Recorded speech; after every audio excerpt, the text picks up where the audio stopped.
Social media के माध्यम से we had gotten some information regarding an incident which had happened in Panjim. After looking at that post, we had contacted the person and उनसे हमने सारी details Lee. After taking the details, we registered a case under section 78(2), 75(2) and 79 of BNS. और इसके अंदर हमने investigation start की.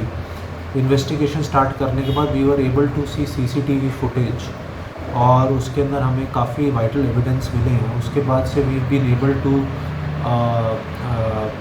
Narrow down on one suspect और जिसका जो the appearances are matching with the appearances which are being seen in the CCTV footage, and the criminal background of the person is also revealed that he has around 4 cases registered against him, and all the cases which have been registered against him are of similar nature, where he has been accused of molesting women.